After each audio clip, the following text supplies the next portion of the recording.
Hello, okay, for those of you returning to the channel, welcome back, and for those of you that are new here, that have just stumbled upon this video, then thank you for joining me, and welcome to my spoiler-filled review of Mr. October, the second episode of Alien Earth. And right off the bat, I want to mention something that I failed to mention in my previous video, my previous review of episode 1, Neverland.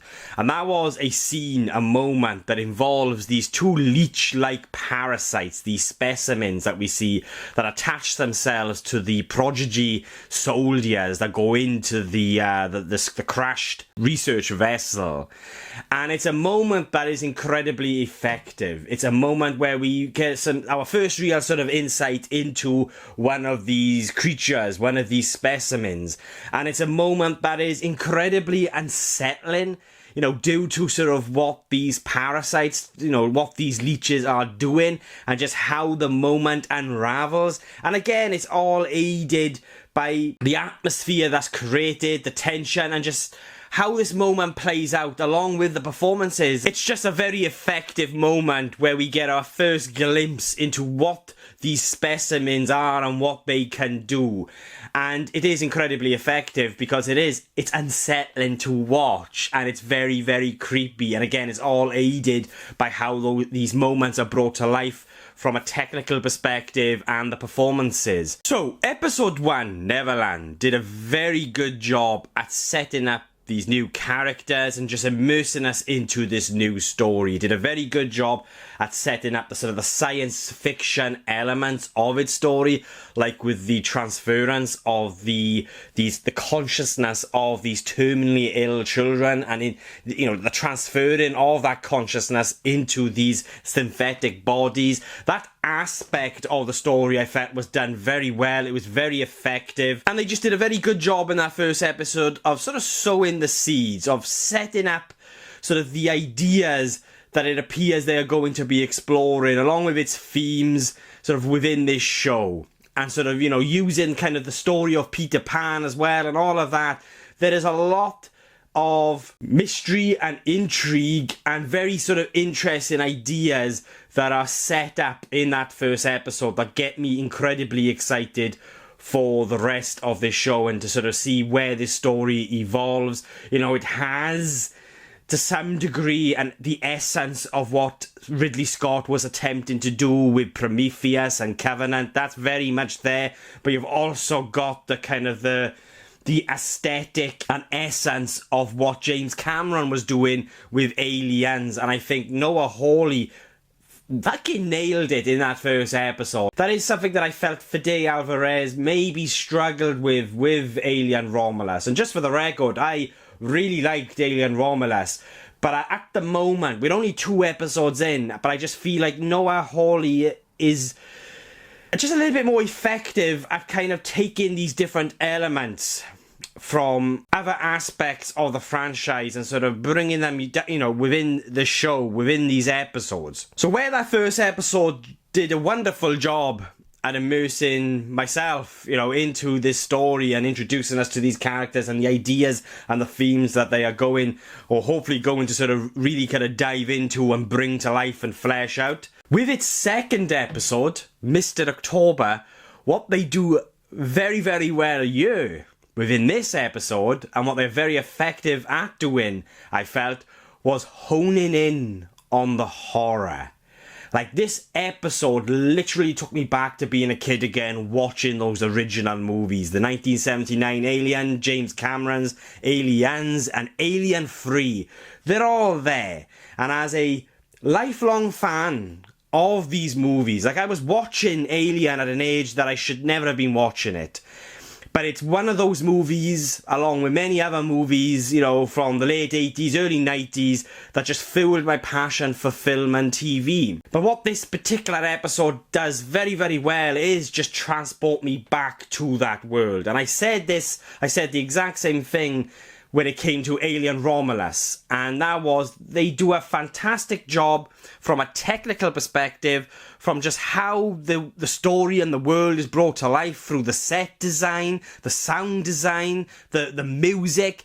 it just transports me back into this world that feels authentic. It feels dirty, it feels grounded, it feels gritty, and it feels authentic to the Alien, those original movies within the Alien franchise.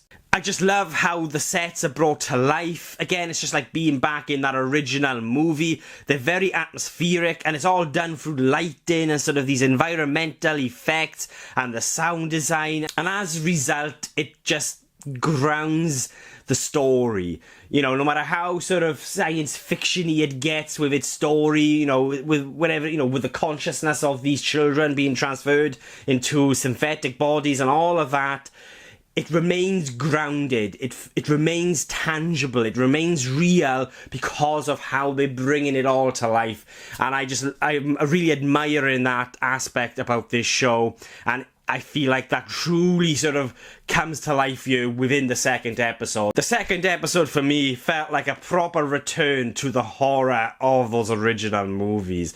It just felt like yes, we'll continue the story a little bit. Like, you know, Wendy's gonna find her brother, then her brother's gonna realize and find out that actually Wendy is his sister, who he thought had died. And by the way, that aspect of the story's done very well, and I'll talk about that a little bit more later in the review. But what this episode was for me was kind of like a love letter in many ways to those original movies. And I'm talking Alien, Aliens, and Alien 3. I felt like there were elements from all three of those movies in particular, yeah, whatever it be, you know, within the visuals, the lighting, the music, and I think it's all done in a way that is just beautifully brought to life. And the lighting for me plays a big part in the horror as well that's created you within this episode. Like, again, it's like a lot of kind of these orangey hues and colours that just takes me back to Alien 3. I think there are aspects of that you within the show that I feel like if I was watching episode 2 as a kid, like I was watching the movies, this particular episode would have terrified the fucking life out of me, and I loved it for that, because it still kind of evokes the right emotions. Even as an adult, you know, there are moments that are quite creepy. And I love how the alien is utilised within this episode. Like, right from the start, within the first 5 minutes, I believe, you know, you see the tail of the alien, but if you blink, you will miss it. And there's always something going on behind our characters, and if you're not looking, you will miss it. And it just adds to sort of the creepiness and that kind of the unsettling nature of what is happening, you know, with these characters, with where they are. You know, it is very unsettling as a result. And I just love that aspect. Like I said, you know, unless you're really looking at sort of the environment in which our characters are within, you're not going to sort of see it at first, but then when you do, it's like, oh my god, that's where it is. And it's like, there's a couple of those moments within the show, whatever it be, the tail at the beginning, where you sort of see the tail quickly go up into the ceiling, or when the xenomorph is on the statue, and I love those moments. You know, it adds to the tension, it adds to the creepiness, it adds to the suspense, but it also just taps in to sort of the horror, like I said, of watching those movies for the first time as a kid. Like, you know, I had a very overactive imagination as a kid, and I would watch one of these movies and then I would go to bed at night. These movies would make me afraid of the dark. I would always be afraid to turn the light on. There'd be like this attic space in my bedroom, and it would have like a door on it. It was always sealed, but I would just look up and I'd be like, oh, what if there's an alien up in the Arctic? And that's just the way my imagination was. And these movies would terrify the life out of me. And I just felt like that is something that this particular episode really taps into. Like, there's a scene with Hermit and he's looking up into the hole above him in the ceiling. And there's a lot of those moments where the camera will just fixate on this dark, shadowy hole or, you know, doorway. And you know it's there. And it's incredibly effective as a result. And I just love those moments. I love how the horror is created within this episode. You know, it is, you know, you've got this kind of sense of dread and I think it is beautifully done. It's beautifully brought to life here. And one of my favourite moments within this episode is, you know, the moment with the xenomorph where it's on the statue and sort of our main character, Hermit, he's outside sort of the apartment of this wealthy sort of high society gala that's going on within this apartment.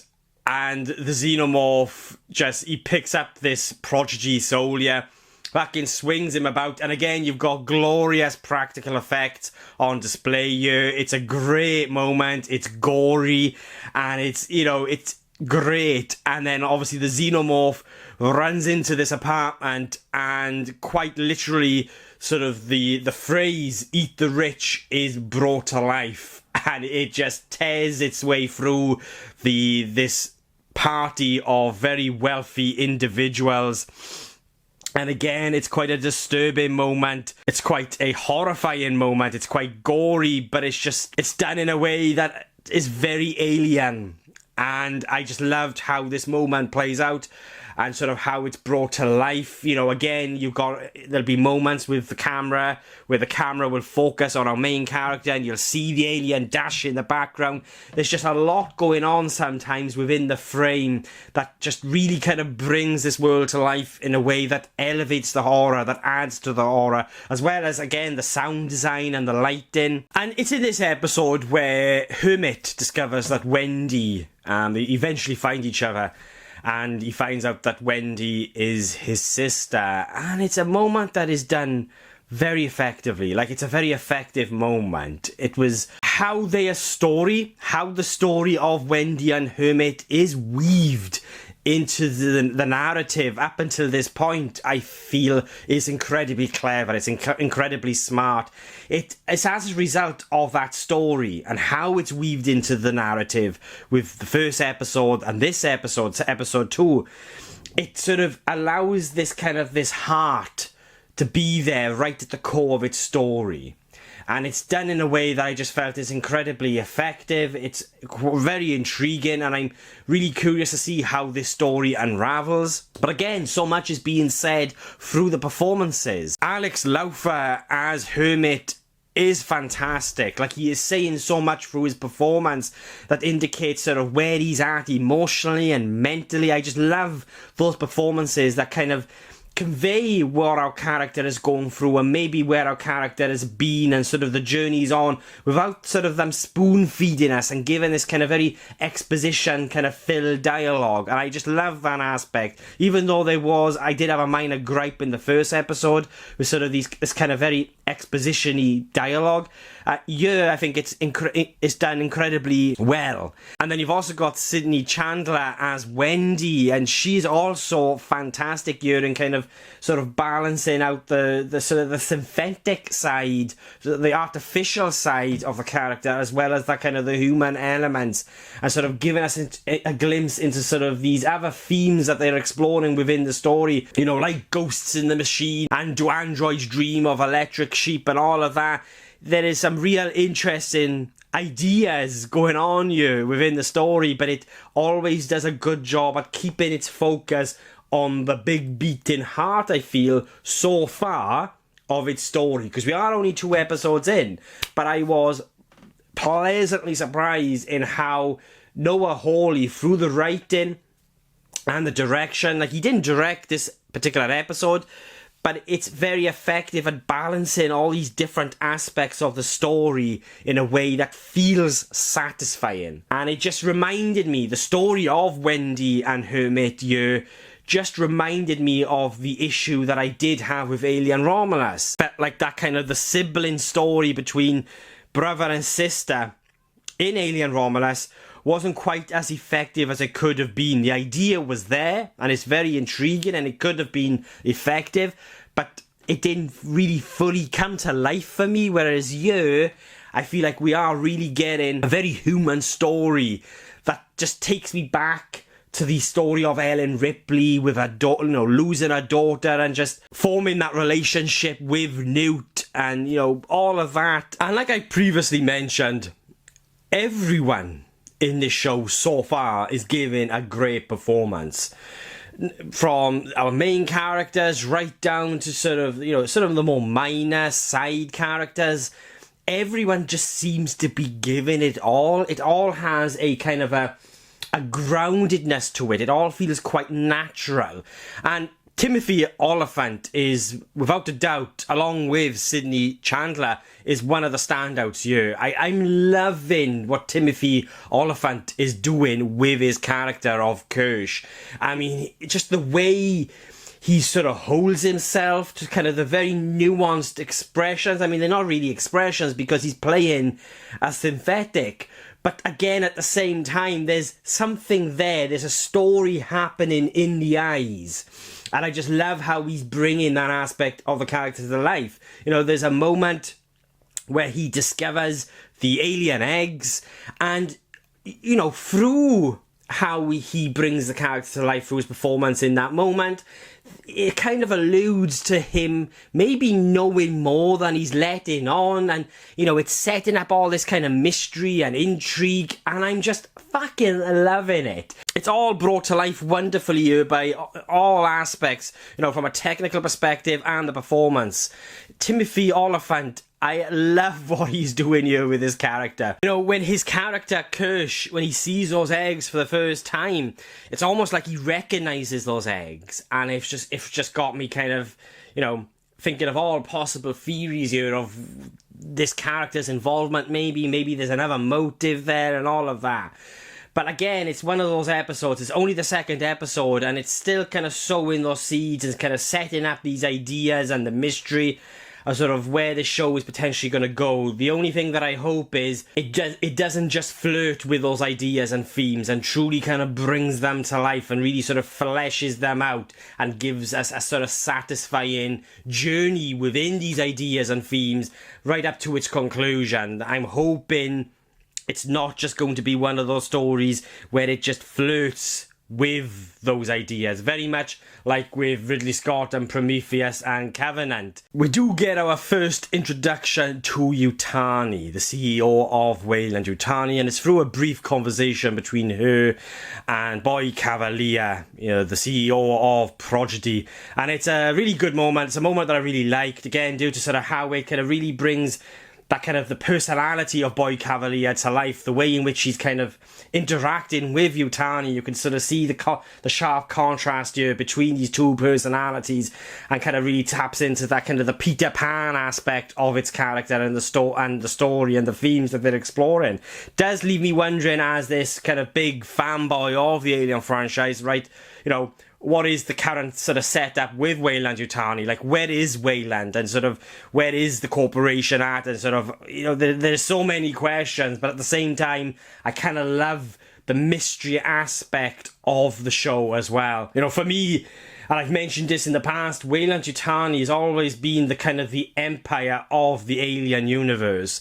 And I think sort of like the fact that it's always there in the shadows, as always, I mean, it is the ultimate monster, you could say, in many ways. Like, yes, the alien is, the sort of the ultimate perfect organism, but like, who is the real monster here within this show? And there are so many different monsters in different forms, and that is something that, again, I think they're touching on with the ideas within the story, and sort of the fact that the alien is one of 5 specimens in this show, and then you have these different corporations. I think it's kind of really going to tap into kind of the more primordial aspect, you could say, of humans. The more kind of primal, you could say, perhaps, that would better describe it, the more kind of primal, darker side of humanity. And just to go touch back on performances, I don't think I've mentioned him yet, but that is Boy Cavalier. So he's played by a Samuel Blenkin. And I just think he does, again, an incredible job of bringing this character to life. At first, I was a little bit concerned. When we first introduced to the character in episode 1, there was a little glimpse or glimmer of Jesse Eisenberg's Lex Luthor. But then that quickly sort of just disappeared. And, for like a second or two, I was like, oh, but then no. And I kind of just I really like what he's doing with the character. And again, you get a little bit more insight in episode 2 of his motivations and his desire in sort of, creating an intelligence that is smarter than him, so he can just have a real fucking conversation, and a debate and a discussion, and kind of really gives you a bit of an insight into him and his personality and his character. And then there's also a scene, I'm sort of jumping all over the place here right now, but that's just how I am when it comes to talking about something that I really like. I just sort of, there's so much that I want to talk about sometimes, and I end up all over the place, but this is what this channel is all about. It's just about me being me. And yeah, there's a lot that I liked about this episode. Like, there are a couple of things, little niggles I had here and there. There's a moment where we are introduced to this other specimen. It's like an eye that attaches itself to an animal, whether it be a human or a cat. As in this episode, it's a cat. And it's a grotesque little moment. I really liked what they were doing, though I wish they'd relied a little bit more on practical in this moment. This was one of those moments in the show where you could kind of tell that it was CGI. It's good. It's okay CGI. Like, it's not bad CGI. But for me personally, my preference would have been in this particular moment for it to have been more practical. But again, it's still effective. It's still, in regards to the design of that specimen, it's very unsettling. It's creepy. The fact that this fucking thing, is going to take your eye out and sort of take control of you. Again, it's another parasite. And I just love sort of the idea behind and the design behind this particular specimen, because it all kind of taps into sort of that parasitic nature, really, of the beast, perfect organism that is the alien, and sort of how that comes about. And I kind of just love how these other specimens so far are sort of very kind of similar in many ways in sort of how they, in other words, they're all connected. They all share the same characteristics, you could say. So yeah, I'm gonna wrap this review up now. The next episode drops for us in the UK on Wednesday, and it is titled Metamorphosis. And again, this is directed by Adana Gonzalez, and again written by Noah Hawley and a Bob De Laurentiis. And I'm just so excited, because I feel like they've achieved so much in these first 2 episodes from someone who was just on the fence about this show. I mean, I really loved, I admired what Fede Alvarez did actually achieve with Alien Romulus, even though I do have minor gripes and issues around its story with its 2 main characters. And, I loved what he was attempting, but it didn't fully come to life for me. But it was an experience that took me back, to the Alien universe. As a fan, a lifelong fan of the Alien franchise, it felt like I was home again within the Alien universe. And Noah Hawley does the same thing here. He does a wonderful job at transporting me back into this universe that feels authentic. But what he's doing a very effective job at doing, it's with its characters and its ideas and its story. Yes, we're only 2 episodes in, and we might end up getting to episode 8 or sooner and start to realise that actually maybe it's not quite working, or maybe they're not really sort of fully kind of diving into and fleshing out these certain ideas and themes that they are flirting with and touching on. We don't know. But at the moment, it's a strong start. The first 2 episodes here are simply wonderful. Like, this one, I think I will rate slightly higher than the first, only because I loved the horror aspects of it, and it really tapped into sort of the kind of what this franchise was to me as a kid, because it used to fucking terrify the life out of me, and I think they really do a good job at capturing that aspect of the franchise, of those original movies. At the same time, they've done a wonderful job at kind of weaving in this story with our 2 main characters of Hermit and Wendy, and I just love how that, it's done in a very smart way, I feel, and hopefully it continues for the rest of the show. I just admire the show so far from a technical perspective. The actual sets are gorgeous, the sound design is gorgeous. When Kirsch plugs himself into this computer and it just sort of comes to life, and you've got the logo of the ship, and just, it kind of just gave me goosebumps, it gave me chills, and it just really did suck me back into this kind of very gritted, grounded, retro-futuristic world of Alien that I admire so much. So yeah, look, enough of rambling on from me. If you've not seen the show yet, or if you were like me and you were on the fence, like I was on the fence, for the main reason being that it might diminish sort of the power of the Ellen Ripley story, but at the minute, I think they're doing a pretty good job at creating something that not only honours what's come before, but creates something new and actually has a reason to exist within this franchise. And I'm really digging it. Fingers crossed, this continues. Episode 3, like I said, arrives on Wednesday. So yeah, they are my thoughts on Mr. October, the second episode of Alien Earth. And I will be giving Mr. October